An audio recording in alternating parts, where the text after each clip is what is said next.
Welcome to our show today. My name is Douglas Gabriel. I'm with my friend John Barnwell, and we are going to talk about the deeper secrets of the Guardian of the Threshold. Welcome to the show, John. Well, hello again, and it's good to clear the air, so to speak, because this is really a difficult subject when actually the real difficulty lies in being a human being.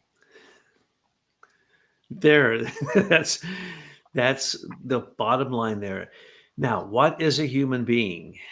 Man, is that a complicated answer? Because you have to give the entire cosmology. As a matter of fact, we have in some books presented what we call the biography of the I am.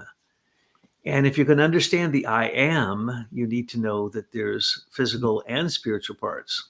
Yeah, it's kind of like this, and so what is this? Well, it shows you all the various modalities in which we're exposed and coming out of a few hundred years ago, that image, but that these things have been there for time from time immemorial, but we are now in modern times. And so what's needed is an approach, a fresh approach. These things have to be recast in every time period. And so if you talk about the golden chain of Homer, for example, well, what is that? Well, it's the same thing we've been talking about all along, that there's this chain of seven conditions of consciousness that go through each seven conditions of life, that go through each seven conditions of form. And so if one can use that as kind of a trestle board to mount your ideas and keep track of many of the things that we share with you, well, you're better off. But somebody else might not have that tendency, and they'd be better off reading a Goethe's fairy tale of the lily and the green snake, which essentially, archetypally, it's all there. It's you don't need to be complicated to figure these things out, but there are people that have a natural tendency to want to. Yeah, so many of these things can happen quite naturally. You don't have to put any effort into it because why? You're just following the simple path of piety, the simple path of purity. But you mentioned what is the I am, or what is the human being? Well, in the ancient Egypt times, when they went to sleep, they'd meet the lesser guardian of the threshold as the Sphinx. But Steiner would say they'd meet it as if it was at a distance. And as we know, the Oedipus question, and the Sphinx question is basically what is the human being, both in youth, middle age, and old age, as well as what are the four beasts of the of Revelation. The angel, the lion, the bull, and the which one did I miss? And the eagle.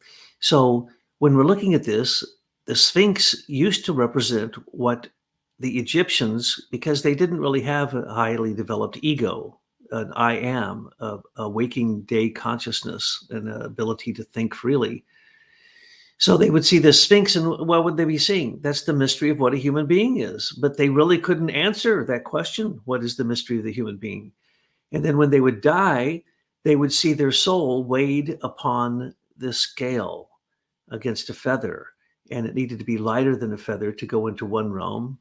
John can tell us the names of these realms and the goddesses who watch over them. And that the heart, the ib, isn't it the ib? The heart is the thing that is actually weighed against the feather. Well, that's what happens when the great heroes of the Greeks or the Mesopotamians went into the underworld. They had to give up at the river of Styx, at the river of death, to Charon. I think that's how you pronounce it, Charnaron. You have to give to him, you'd have to open your mouth, and he'd have to take a coin from it. Well, what is that? That's your moral development. And if you get there and you don't have a coin, you're not getting across. And he might suspect that you are alive. So the heroes had to trick him, and trick the three-headed dog into believing that they possibly could be dead, and or they're not going to harm this underworld. And so you have to have the coin upon your tongue. I think they even had that tradition in many, many different religions and mythologies, or the coins on the eyes or the coins in the mouth when you bury someone. So you have to have the moral value to awake, to be awake when you cross the river Styx, and you have to have the fairy help you. You can't do it yourself. That's karma. That's destiny. You don't create the moment of your death, or if you do, you should be very sorry about what happens to you afterwards. And you can't stick your hand in the river Styx. And when you get across there, you have to do something to feed the dog. Well, what the way that you feed the dog is have no fear.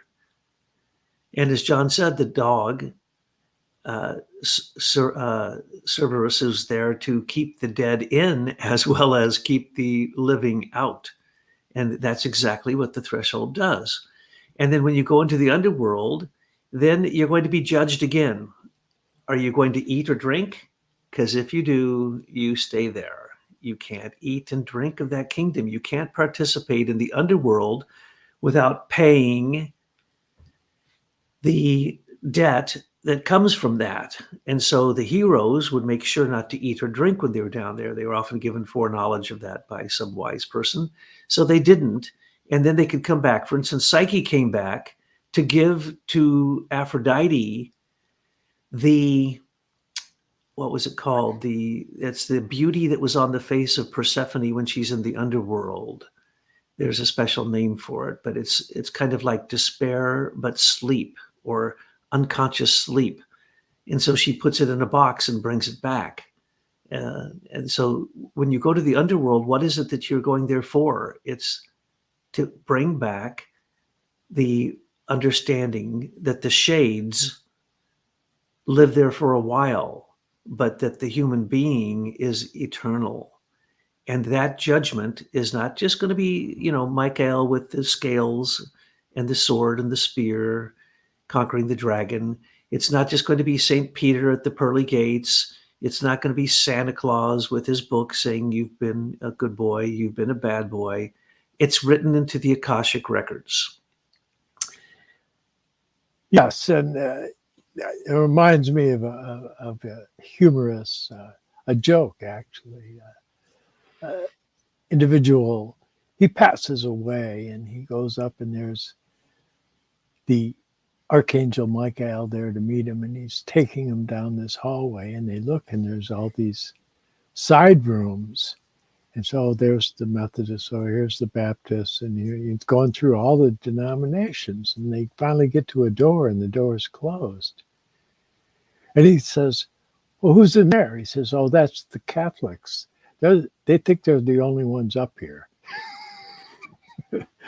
It's an old joke, but it typifies a story in that the mystery of death, which is the greater guardian, the threshold, and Douglas in our previous part, the first part of this, he talked about how when one has the true experience, that one comes back changed, that you've been able to divest yourself of certain burdens, and you've changed your whole perspective on the world. And I just go back always to the oldest story I remember from my family, from my grandma, from my mom, from my aunts. They all would tell this story about my great grandfather, John Finn, who passed away, and he was like a big builder. He built most of the Catholic schools and churches, and he built the cathedral, and he built Henry Ford's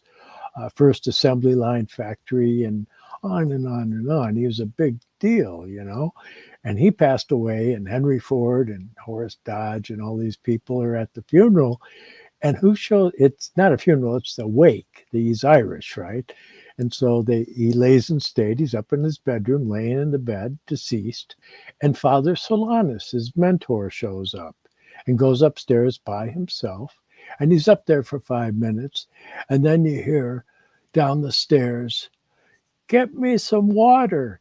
And he came back from the dead. And this crusty, serious old Catholic business guy, he becomes this gentle soul and he lived out the remainder of his life with that kind of that regained countenance, that humanness that he had perhaps lost touch with while he was a successful businessman. And so from my earliest childhood, I always wondered about that. Gee, he went on the other side and then he came back. It's like, and then later on in life, I popped out of my body and ended up on the ceiling. So to me, it's very clear. It's a matter of my personal biography makes it very easy for me to look towards these types of ideas.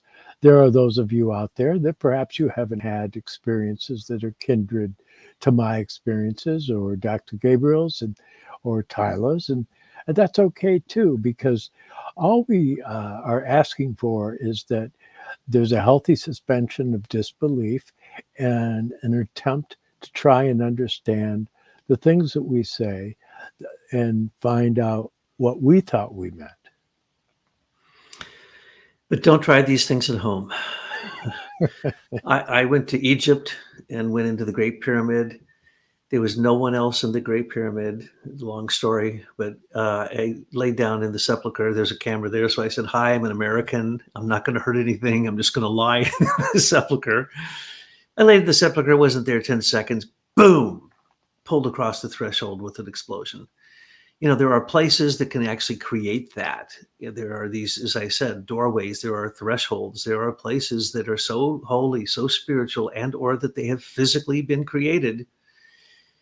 They've just noticed that above the space station is noticing that there are these strange new types of never seen before atomic ionic particles being emanated right above the Great Pyramid up into the atmosphere. So, anybody who tells you they know everything, they don't, because new things are discovered every single day. So this is about being human. This is about when you want to become an angel. What are you going to have to do? Rudolf Steiner pointed out that you must meet the threshold being. Call it what you want. Call it also the Lord of Karma, because it's the Lord of Karma that causes you to be unconscious while you're asleep, in dreamless sleep, dreams, or even trance consciousness, or causes you to have to go through Kamaloka and relive your life after death. So this Lord of Karma is Christ now. So in the past, the Lord of Karma for the Egyptian might have been, what was the god who weighed the feather? I forget what his name. Well, Thoth or Thoth, Hermes. or either one, yes, Mhm. Thoth or Hermes. So for them, that's who it was. In the past, they would see the Archangel Michael as the being who, after death, would weigh your soul and then determine whether you can go see St. Peter and get through the gates. And then now, though, after the mystery of Golgotha, it's Christ who's the Lord of Karma. But he's also the lesser and greater guardian. But he has also helpers at the lesser and greater guardian position there at the threshold. Some would say that you meet Michael as you're going to sleep, and you meet Sophia as you're waking up as the lesser guardian, the two sides, like two sides of a coin.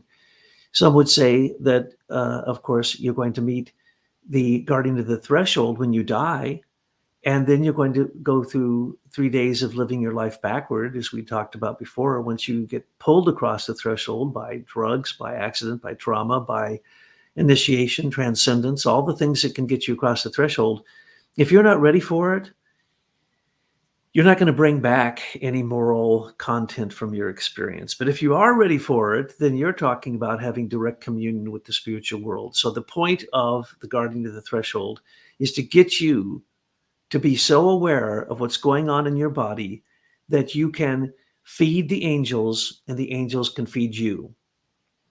And that's a very specific process. So somebody complained the other day because we mentioned something about eating meat and, calling anyone who eats meat a vampire and a monster. And they've now proven, and they record, this just came out in the last couple of weeks, and now it's happening all over the world.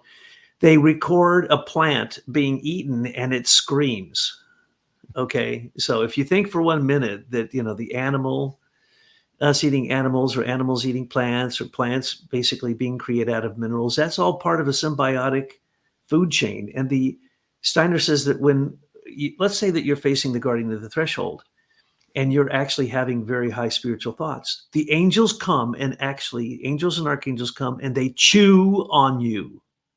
They chew on that food that you're giving them, what you would give to Sophia as an advancement in your spiritual development. Each step, she is there. She is the midwife of your spiritual development, allowing you to become part of the Holy Spirit.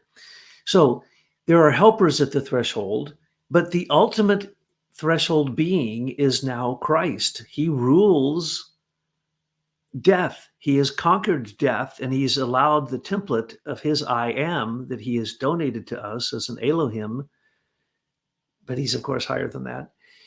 And basically what he's saying is you've conquered death. Now, when you come to the threshold, I'm going to push back.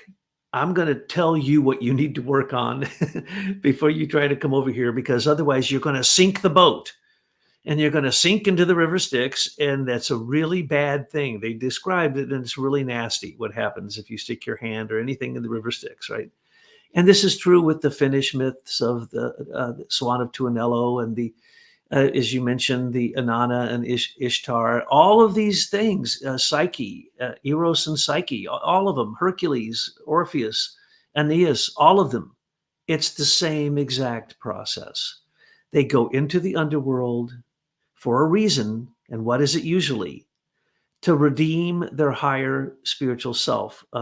Mercury went after Persephone to bring her up initially. These heroes go down to basically get something special, something spiritual, and bring it up. Well, that's what we're doing every time we say, I'm going to now sit down and meditate. I'm going to cross the threshold consciously. Or when I go to sleep, I'm going to cross the threshold consciously by clearing my conscious beforehand. Or before I die, I'm going to make sure I don't have any loose ends. I'm going to clear up all the bad stuff I did so that basically I save the spiritual world, taking that content from the Akashic record and replaying it for us until we get it right. Yes, you could take the story of Heracles. Many people say it Hercules, but Heracles, showing the relationship to the goddess Hera. But there's the 12 labors of Heracles. And the last labor of Heracles is meeting the Cerberus, the three-headed dog. Again, it's that whole idea of being able to pass the threshold because one has conquered oneself within the realm of thinking, feeling, and will. And it's all of that. And that is what is going to ennoble your constitution so that you become worthy of being able to attain your citizenship, so to speak, in the heavenly realm. And so it's kind of funny because, you know, if you take your ordinary Christian dialogue, they get into talking about sin and that there's all this sin and you want to do this to clean yourself of sins and all. That's all well and good, but what does that word mean? The word sin is translated from a word that really means to miss the mark. So you didn't find the center. You're always trying to go to the center of the puzzle. If you keep going to the center, because that's where Christ dwells, that's the indwelling presence in your heart, that if you can work towards that indwelling, then you find that the scaffold of the 12 signs of the zodiac, the 12 labors of Heracles that surround the heart, the chakra, that it's a 12-petaled lotus, and 6 of the petals you've worked on in previous incarnations, and 6 you're specifically working on right now. And so you have this whole idea that were you clairvoyant at this point, you would look, if you looked in a mirror and you saw your aura, it would be all kinds of chaos and murky colors and flashes of color through it because of fits of anger or what have you. And that what happens is when one follows the guidelines given by Rudolf Steiner in primarily knowledge of higher worlds and its attainment, and also the section applied to it in Occult Science and Outline. And all throughout his work, he gives you indications to whereby you can come to a relationship to where you are conscious of your destiny as a human being. And so that's a marvelous legacy that I hope you will avail yourself. But as far as to look at the body of work that Douglas and I have been working on here, you could see that as kind of like a bit of a roadmap, in that what we've done is we've pointed out, we do short excerpts from various lectures of Rudolf Steiner, because nobody can explain it better than him, but they're they're dispersed over 6,000, what, 6,000, over 6, well over 6,000 lectures and 50 published articles and books. And so it's difficult to research an individual topic. So we've grouped them together and made it easier. And if you want to go deeper, well, the full reference is there, and with the collected works number, the GA number, and the date, and the place, and the title that it was used at one time, because a lot of times they change the title, so it's good to have the date, and so that you can go deeper into any one of the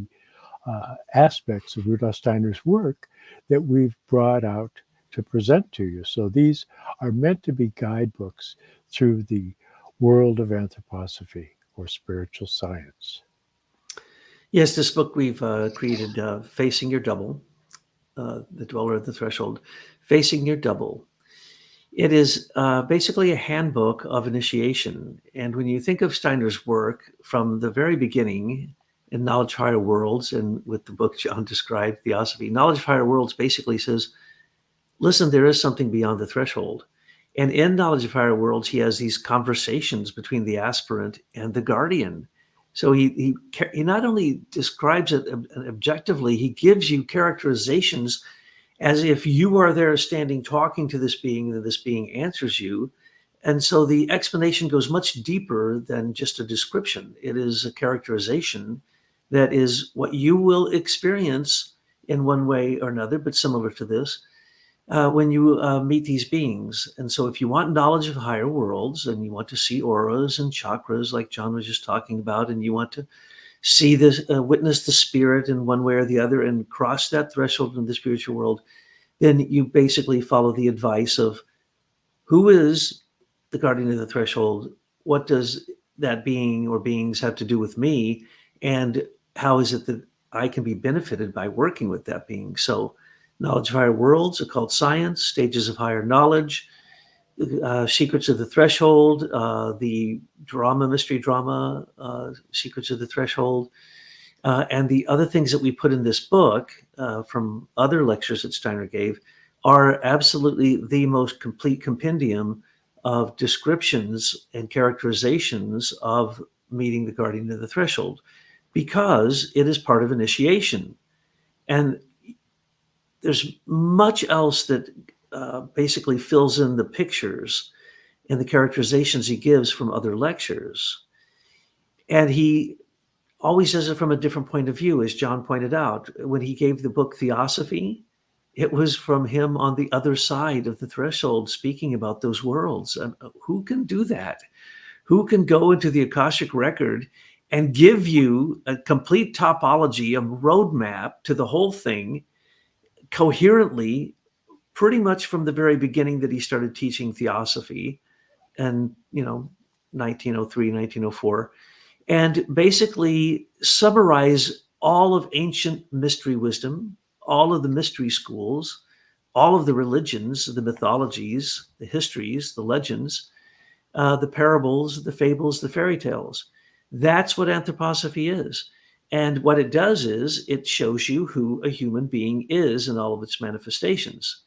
So as you're reading Steiner about these topics, sometimes it gets a little bit dicey. It gets a little bit scary. And you say, well, I'm not sure I really want to do that. That's true. Some people don't want to be initiated. They don't want to face the threshold. They don't want to face their own personal shame, and they don't want to face their own personal fear. But from these selections, you have here, as John has pointed out, what would take you a very long time to derive and put into one place in an order that when you read it, it makes sense. Now, we didn't just go to Steiner. We went to the Theosophists. We went to John Bunyan and Pilgrim's Progress. We went to any place that we could find descriptions of the dweller on the threshold, and we give you the different views of it, because some of these views are very strange, but we need to present them so you'll understand them. For instance, during Blavatsky's time, there was a great debate about the guardian of the threshold, and they said that the guardian, or the double, so they confused the words, guardian, threshold, dweller of the threshold, the angel of the presence, and the double and the doppelganger. And they would say the double is that part of a very evil person that continues to exist after their death and stays around near the surface of the earth independently from the reincarnating ego of the being it came from. In other words, a ghost, a shell. And so here you get this confusion. The doppelganger is not a ghost. It's very real, but it's kind of the ghosts and specters from your own personal past that you have yet to resolve. And basically, then the Lord of Karma has to mitigate all of that from incarnation to incarnation. Let's say that I killed somebody 3 incarnations ago and I have never forgiven them and they've never forgiven me. And so I keep reincarnating with them and having horrible problems with them. Who do you think has to carry all of that from life to life? That is Christ, the Lord of Karma. And so basically, you're doing Christ a great favor to unravel the Gordian knot of your own bad karma. And you're doing Christ and Sophia and all the hierarchies of favor when you can work with your good karma and you don't have to be hindered. You can be unburdened from the past because you have been forgiven and you have forgiven others and they have forgiven you. That's why the one prayer Christ gave says that we should forgive others as we forgive us the way that we forgive others. So this is what we're working with here. And so we have basically pointed out that in all aspects of anthroposophy, you need to or will, in fact, deal with this guardian of the threshold. Now, Steiner created all kinds of impulses, and I mentioned that he created the High School of Spiritual Science with the first class, a second class, a third class. First class was never finished, 19 lessons, and it is all about the guardian of the threshold. We'll come back to that. But he also created the Christian community, and in certain rituals of the Christian community, he uses what's called the tableau. He also helped create the Camp Hill movement with Karl Koenig and others. And they use in their reverse cultist ritual the same tableau. Now, I have to explain this because I'm going to read that tableau for you in a minute. And it supposedly was the same exact words that any initiate would have experienced when they got to the doorway of a mystery initiation temple. For instance, at Delphi, at the Temple of Delphi, above the door, it said, I always hear it in German. It says, "O man," or "O human, know yourself, and you will know the gods and the world." I may have that backwards. Could be the world and the gods. Anyway, the point is, before you go in through this threshold door into the mystery initiation symbol, it says, "O man, know thyself." Well, what does the guardian say? Exactly that. And points the finger right at you with all of the Akashic records supporting the fact when they say, "You've been a bad boy, Douglas, and there's nothing you can do because it's you pointing at yourself, essentially. It's what you wrote into the Akashic records, and it won't be resolved until the karma is balanced." So there are, in the first class and in other Christian community, Camp Hill movement, and other places that Steiner used mantric verses to help you understand who the guardian of the threshold is. Now, the penultimate expression of anthroposophy could be called the foundation stone meditation, but others would say, yes, but it's also the first class of the high school of spiritual science. So they shorten it to first class. So in this first class, they have these mantras, and the mantras are supposed to be secret. The tableau is not secret, and the lectures given about the mantras are not secret.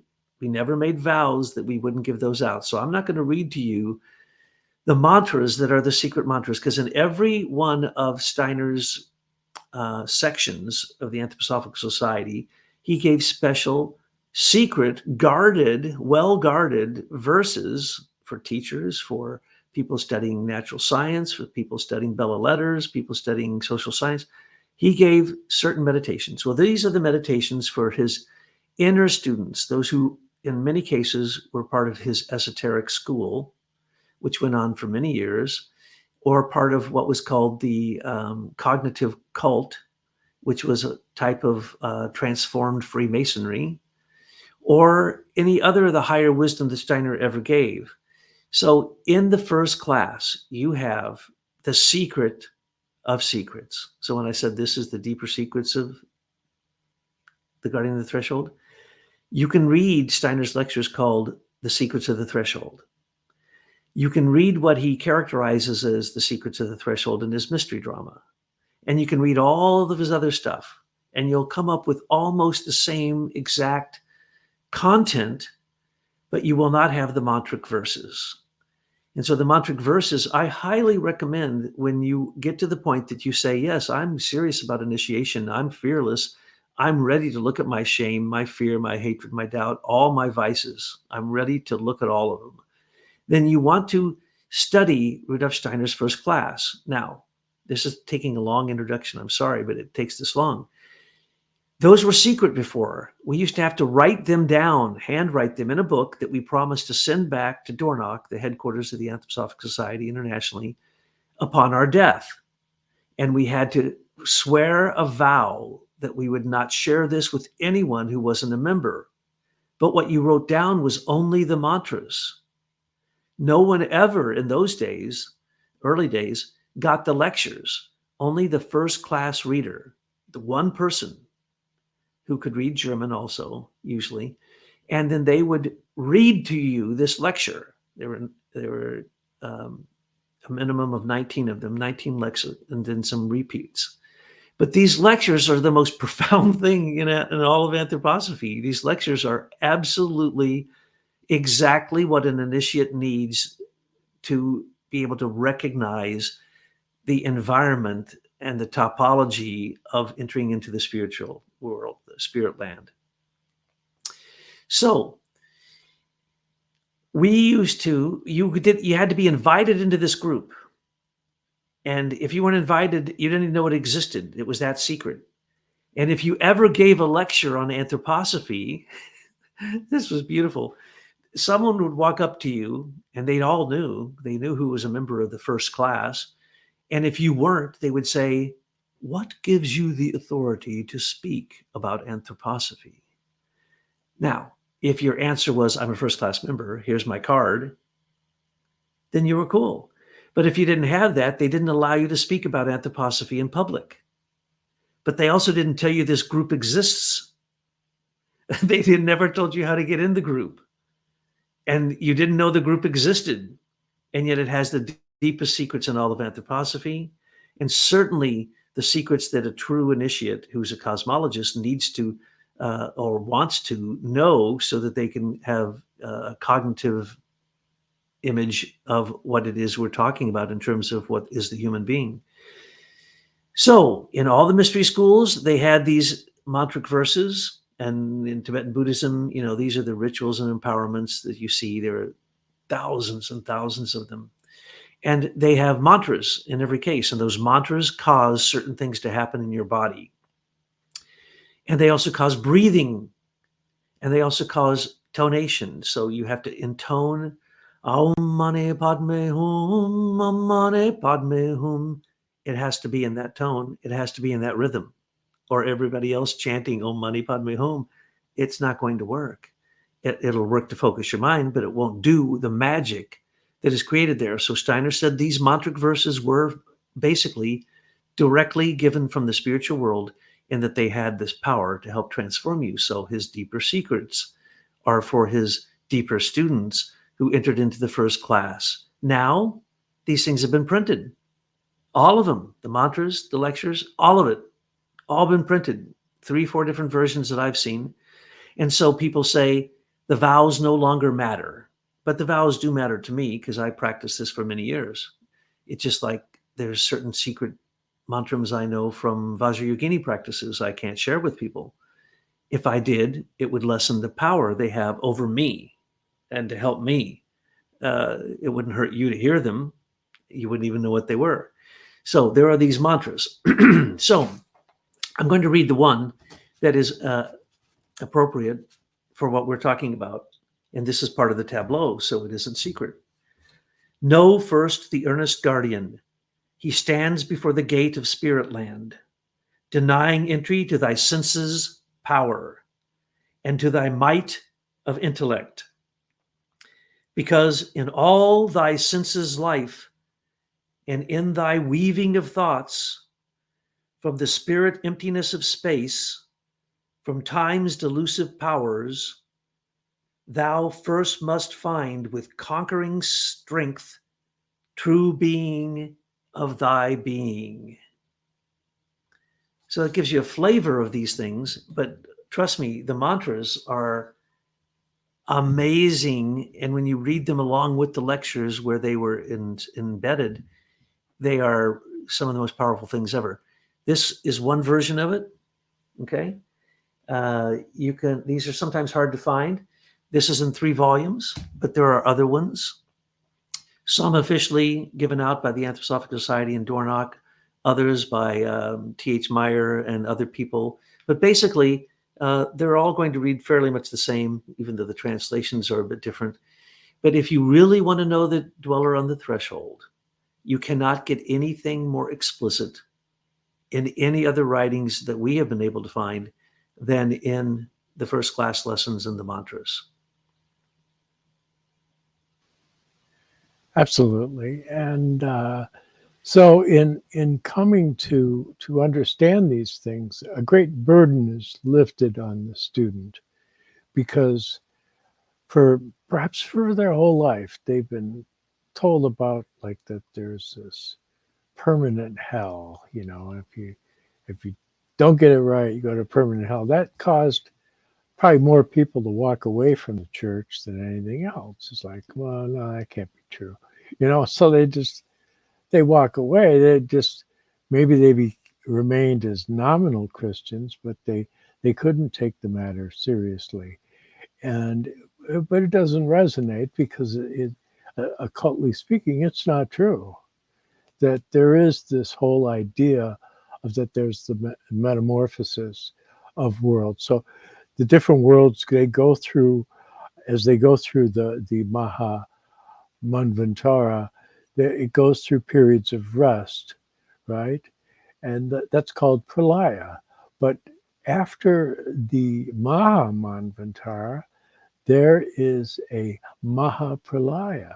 So there's an even deeper level at which there's this cosmic rest.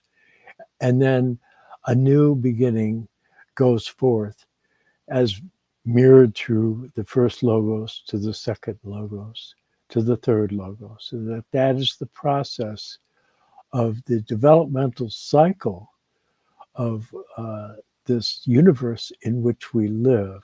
And so if one can take up with all humility the realization that you are a part of a divine plan, and if you can honor that by reflecting on it in your actions, your thought, word, and deed, that it's going to align you with that. Whereas there are beings out there that have denied, and in every cycle there are the beings, they're the denying beings. But you have to even respect the denying beings, because they give you something to press against. They give you something to make the distinctions that will help you to provide yourself with an understanding of what love is, because love, just as fear is absence of love, well, love is the removal of all fear. And so when you can really think on these things on a deep level, it becomes transformative. And so the chakras, they can begin to move. And when they begin to move, then you find that clarity that can lead you into the next world in a wholesome way, but still requiring, again, facing that dweller on the threshold and being able to confront your own shortcomings and failures and humbly overcome the shame and the fear to be a servant of the divine plan. So true. And what you just said reminds me of the fact that we have to give a warning here. Many people have approached the threshold, and because they were sensitive and they were in perhaps a state of trauma or other such sensitive states, they freaked out and they end up in psych wards. And in some cases, like I mentioned earlier, they think they're Jesus Christ reincarnated, and they're 100% convinced of this. You know how many Jesus Christs I've met in the psych wards? I can't tell you how many, because once you get into the spiritual world, you realize that you and this higher being, Christ, are one and the same. You're created from that template. And so you get confused. And this is the problem. This is where the clarity is needed. That's why Steiner says 3 steps in moral development for every spiritual step you take. And so when he created the first class, this stuff is so serious, even though it's barely any other content that he didn't already talk about. I'm going to talk about some of the content of the first class here because it's in many lectures. But the point is that this is so serious that if he thought that you were doing it wrong and he looked at you and you were doing it wrong, he'd kick you out and you didn't get to hear the rest of them and you didn't get to participate and you had to turn the mantras back into the first class reader. So there are people who face the threshold and end up literally with psychotic disorders. But, you know, when I worked with Father William and I'd go into the psych ward, I related to all those people. It was like, yeah, I've been there. I know that. I know what you're feeling. And guess what? Embrace that. Love it. If I could get them to look me in the face and realize I'm another being, and that the being that they're seeing, they think is a monster, which is really them. And so they go back in their body for a second, and then they understand, hug this demon that you're afraid of like you're hugging me now. In some cases, boom, that was it. They're out of the psych ward. Because why? They become objective about who they are, and they stopped hallucinating about the fact that who they are was on the outside of them, coming at them, revealing who they are to them, and that freaked them out. But that's where your I am comes from. Your I am comes in one stage from the outside, from what other people tell you. You only know who you are through other people, what they tell you, or what you do with other people. So if you get to that point, so there's the warning. If you get to that point where it's terrifying, then just back off and do a lot of work on what's called mantrayana or sutrayana mantrayana, which is prayers, devotion, fasting, and meditation and contemplation, concentration, these kind of things. And don't be worried about it. But if you are one of these warriors for Sophia, if you are one of the soldiers of Christ and you really want to do, you want to get there as quick as you can, which we all will get there. This will happen to everyone. Everyone will be able to see the guardian clear as day when they go to sleep and when they die in the future, far future. But right now, it's kind of terrifying and many people can't do that. So there's a warning that we have to give you there, that this is very serious stuff. And Steiner took it very seriously, and he only allowed certain people to enter into the first class, and then he didn't finish it. And why didn't he finish it? Because there weren't the results.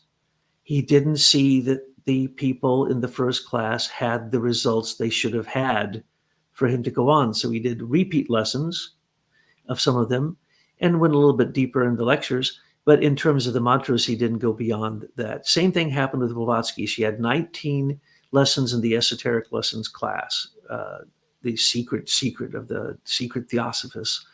It's funny that they both had 19, isn't it? But then in the end, she was so disappointed because there weren't the results. And that's the point. If you actually do this, it's just like meditation. If you walk up to someone who does a lot of meditation, you see it in them. It's in their aura. It's in their way it's in their demeanor. It's in the look on their face. And when you walk up to people who are evil, who are dodging the threshold, they're turning more into animals. They look more like animals. They walk and talk and act like animals. And this is the bifurcation of humanity that happens at this time. So we are in a pseudo end times. In other words, we have the chance to have everything end now if things go really bad. So we're seeing the war of all against all, and that appears on people's physiognomy, according to Rudolf Steiner. So as you have to have compassion for people who, come back and tell you crazy Luciferic things. I just had someone making a remark on the YouTube about, he's all that and more, and all I have to do is ask, and why am I so stupid? And why did I get it all wrong? Why did Steiner get it wrong? And, who are we to say anything when he is the person who knows? You know how common that is in a psych ward? It's unbelievably common. And in every single case that I know of, in every single case of psychotic people, sociopaths, and I've seen a lot of them, they have trouble sleeping and they're scared to death to cross the threshold. So they don't go to sleep. Sometimes they become insomniacs. Sometimes they just have night terrors, but they have problems sleeping. And if you say to one of those people, and they're in a cognizant mood, you're going to die, they freak out. They don't want to think about death, and they don't want to think about going into the spiritual world whatsoever. Well, yes, I mean, you can. Another reference that we can give is in the book The Transcendental Universe by C.G. Harrison. He tells a story about an individual that he helped cross the threshold, but they had insufficient preparation, and it created really an unbalanced result. And all it amounted in was C.G. Harrison say, "Well, I'll never do that again." It's like, because he could show a person how to get across, but that doesn't necessarily mean it's going to be a good thing. He, of course, hadn't really processed the stage of the aspirant that was being showed the way. And so that's what Rudolf Steiner was so careful about. He didn't want to create imbalanced states of mind. The whole idea is that even though anthroposophy as a whole, spiritual science, that with your current state of mind of the modern human being, that it's perfectly possible for you to come to an understanding of the spiritual scientific contents and the supersensible realities that are characterized within anthroposophy. But would you be able to have constructed it with that kind of a mind? No. But unfortunately, you don't have to, because there is a Rudolf Steiner, and there's a tremendous record of what he was able to give on your behalf. And so it's our hope that we have somehow made it easier for people to come and approach the works of Rudolf Steiner through all these volumes that we've done thus far, and there's more to come. And so this has been a more than fascinating journey for myself, and for Douglas, and for Tyler, and for everybody out there, I assume. Unwholesome experiences. Let me describe that.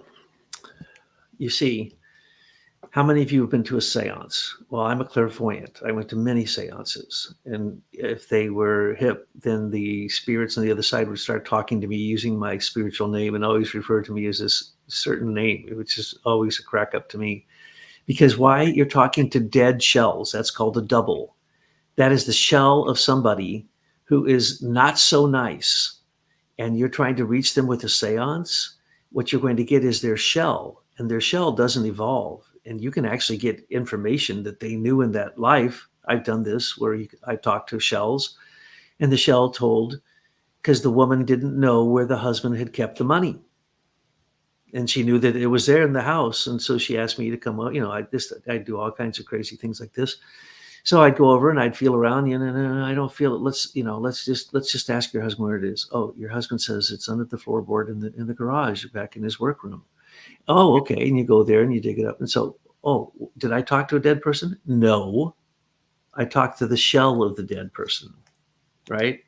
Yeah, No. shell is like, that's kind of like your overcoat that you've cast aside, and it still has kind of the effusions from you, but it's not you. You've moved on, but yet it contains records that pertain to that incarnation. But so many people want to get across the threshold to talk to their loved ones. Now, what is it in most cases that I've dealt with that they want to know? It's really silly. And then they'll lose all their faith because they want to have a confirmation from the spiritual world that their husband or their wife is there and they're okay. And before they died, they decided that if they hear this little tune, that means they're still alive on the other side. And so when they don't hear that tune, and when the seance doesn't bring that out, and when the psychic doesn't tell them that, then they give up. There's no spiritual world. That's how materialistic people try to take materialistic thoughts and apply it in the spiritual world. They just don't apply. So in a seance, you're not talking to dead people. The dead people are now going through their life backwards very quickly. And then they're going through a kama loka where they go through it all again from the perspective of everyone that they had interactions with. And then they go through the spheres. Well, you tell me when they died, I can tell you where they're at. I can go there and ask them a question. Okay? But they can't give an answer. When you're in your dreams or when you're dead, you don't have willpower. You are subject to what you have already done. You are seeing a replay. You're seeing basically an Akashic videotape with good sound and really good visuals. But you are there when you're experiencing this yourself. When the guardian, through your three nasty selves, and in Steiner's first class, he gives descriptions of these beings, and they're scary. And no matter how many times you hear them, you go, "Oh man, I don't want to see that being. I don't want to. I never want to meet that being." Okay, well, here's three beautiful descriptions of it. And then when you enter, let's remember, it's like entering into a seance. What happens when all of a sudden there's table tapping, tut, tut, tut, or somebody's as tapping on their glasses and they're tapped right off their head, right during a seance, or during, trying to contact the spiritual world, or during using a Ouija board when when that little thing that moves around flies across the room, or, does crazy things, what is that? That's because we don't belong there in this form. So when you got to the Mystery Initiation Temple, when you get to the Guardian of the Threshold, you're going to have an experience. And the experience is going to be, get ready to be upside down, backwards, and inside out. Because until you can be comfortable knowing that your three natures, your thinking, feeling, and willing, are going to be pulled apart, and that if you don't have a strong ego based upon Christ, you're going to experience the abyss. You're going to experience the bottomless pit, a void, falling. And that's what people are so afraid of. Falling is cool because then you learn to fly. But until you have that attitude, it's a terrifying thing.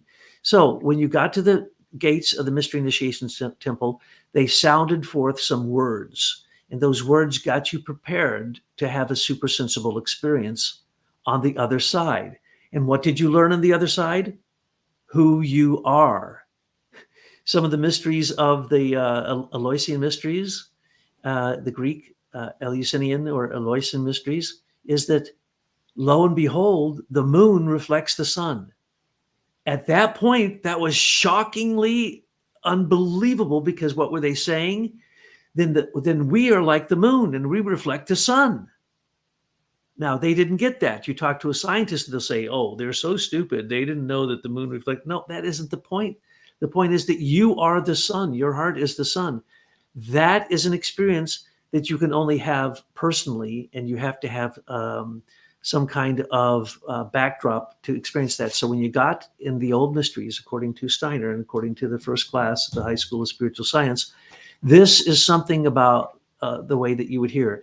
And then I'm going to read This is the first, second, and third parts of the tableau. All of these are public. And the third one is one that John put in the recent book on the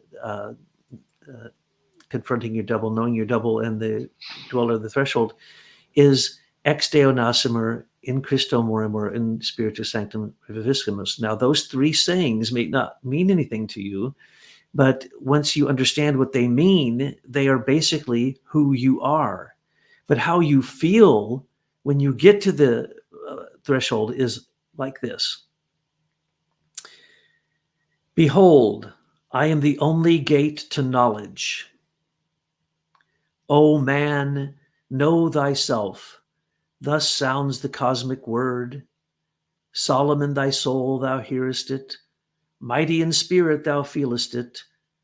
Who speaks so powerfully through the world, who speaks so tenderly within thy heart, works it through the far spread rays of space into thy senses' experience, sounds it through the weaving waves of time into thy life's evolving stream.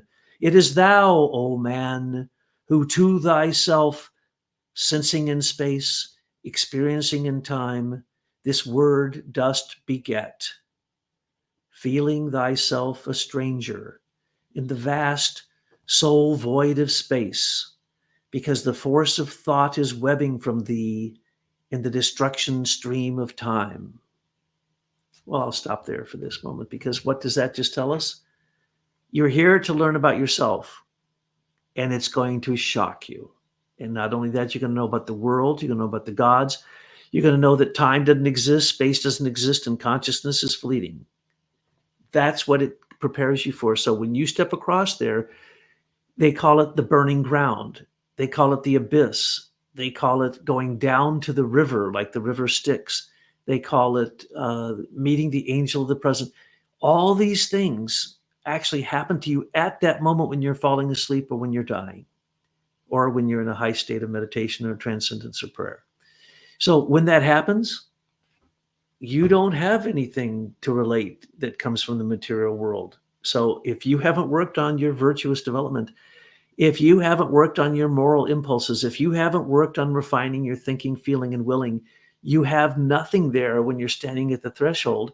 And so you are going to feel overwhelmed when you cross it over the threshold, just like modern humankind feels that because of the pressures of death that are impinging upon us. Everybody's facing death. And so what are you going to feel like when you're facing death? What are you going to feel like when you're going to sleep without a clear conscience? You don't want to be there. You want to work on all of this now. Now, how do you work on it now? By going to the third tableau.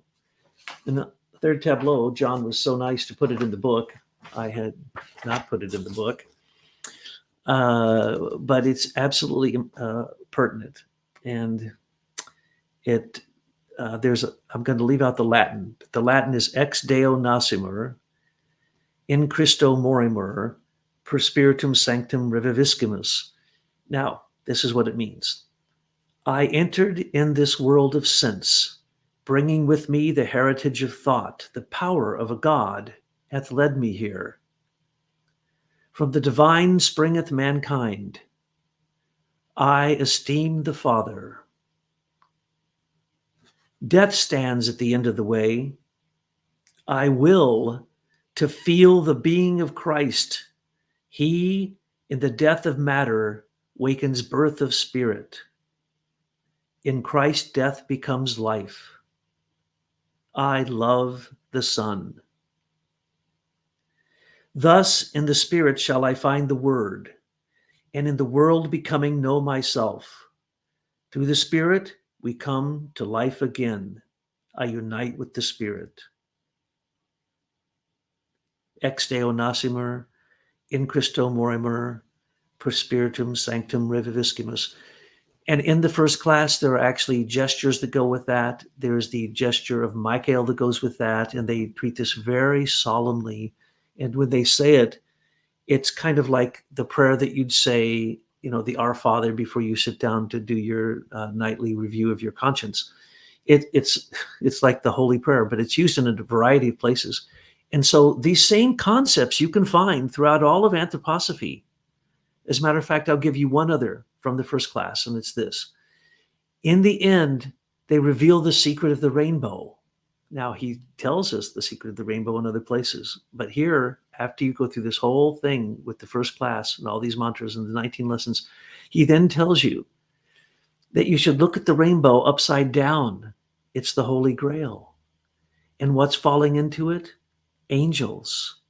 And the light of angels are turning into the colors of the rainbow, but it's so tenuous. It's not really there. Remember, the rainbow is not really there. It's only there for the perspective of the person seeing it.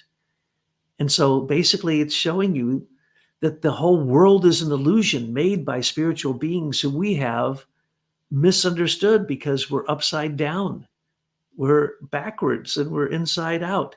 If we could see it for what it was, we would realize with every sunrise, every sunset, every time we see the sun and everything that it does, these are the wondrous workings of the spiritual world from beyond the threshold. But we see them in material ways, which keep us from actually seeing what they truly are.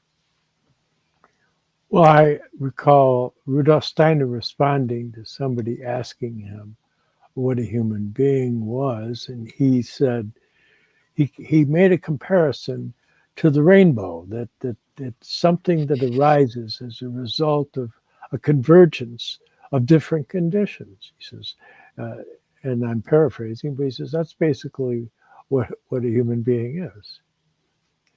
And so, ex Deo nacimur, out of God we are born. In Christo morimur, in Christ we die. Per spiritum sanctum reviviscimus. Through the Holy Spirit we are redeemed.